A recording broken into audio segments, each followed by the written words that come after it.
Hey GlamFam, Linwood here, and today I'm doing some braids on my oldest son Juju's hair. You guys can see I'm starting off by parting down the center of his hair here, and then we'll clip off one side from the other. So this is actually a style that I did back in May for his wedding. I am going to show you guys, kind of replicate how I did it there. Once you have it separated in two, you're going to go ahead and part off another small section like you see here. And don't worry, I'll turn him a little bit so you guys can kind of see the difference in thickness. This small section is going to be literally the most intricate part of it. And really, this whole braid design, I think, is pretty simple if you know how to do basic cornrows. So you guys can see the thickness of the top section versus the bottom section, a little bit of a difference. From there, we're going to make diagonal partings. I went ahead and decided to come a little closer so you could more easily see what's going on. And don't worry, I'll get at a better angle here in momentarily. That way you can more easily see as well. While I'm braiding, I am using some braiding gel. I have Shine and Jam on there. If you haven't seen it before, I will make sure to show that on the video. And it will be listed in the drop box down below. Okay, so once I've got that done at that diagonal angle, I'm going to go ahead and maybe about 1/8 of an inch to 1/4 of an inch section, I'm going to do another braid right next to that. And we're just going to kind of continue this process out. Make sure that you're not doing these braids overly tight. That's the one thing I like about the braiding gel is it helps it to look tighter without actually pulling the hair tighter. Keep in mind that you're going to be manipulating this hair a couple different ways, so you don't want it to be too snug and tearing up their scalp. So you guys can see I've got a closer angle here just so you can more easily see the beginning of the braids and kind of what everything is looking like, how neat things are looking.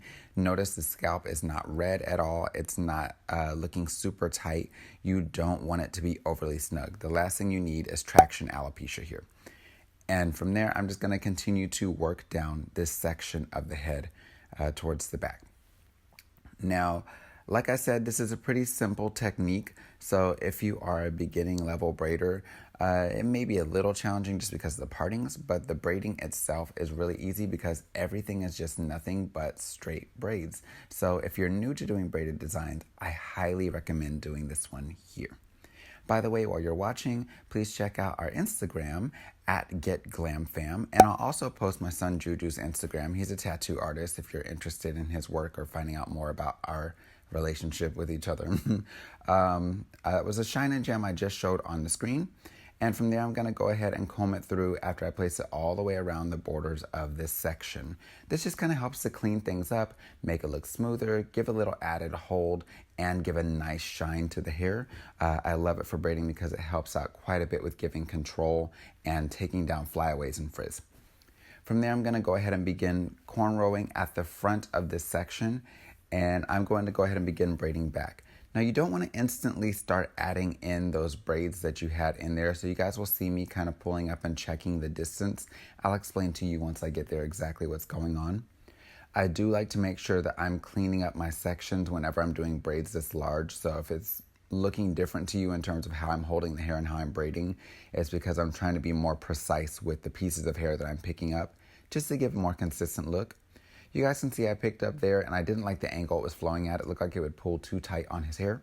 So I went ahead and put it down. I'm going to go another couple steps, and then I'll add in.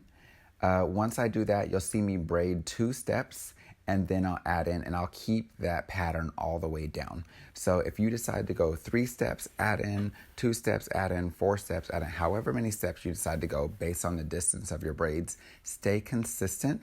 That's what's going to make it look that much more neat and professional. A lot of times if you don't keep your partings in like a congruent shaping, and if you don't pick them up consistently at the same size and distance apart, that's where you begin to lose the sight of that pattern, and it just looks messy instead of looking really neat. Other than that, I mean, this braid design, as you guys can see, is not super complex. I'm literally just at this point doing, this is more like a Dutch braid. Keep in mind, I'm keeping my hands down to the bottom side of that part line. So instead of having the small braids travel a far distance, I want that large braid to just rest on the part line.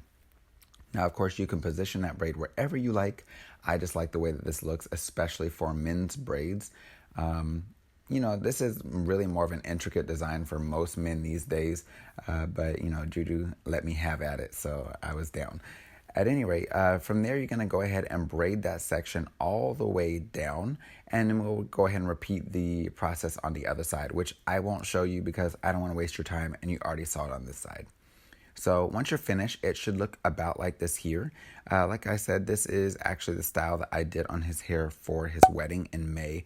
Super happy for him and his wife. They are such a lovely couple. I really, really adore them. And yeah, until next time, you guys, take care, God bless, and stay glam. Don't forget to subscribe. All the description details you need are down in the description box below. And please be sure to check out Juju's Instagram, which is also listed down there, and our Instagram at GlamFam. Take care. Bye-bye. If you don't yet follow us on Instagram at GlamFam, be sure to check us out. We have tons of stuff that you just may love, including comedy, foolery, and behind-the-scenes stuff on videos like the one you saw today. Be sure to check us out and follow. Take care, God bless, and stay glam. You know I love you.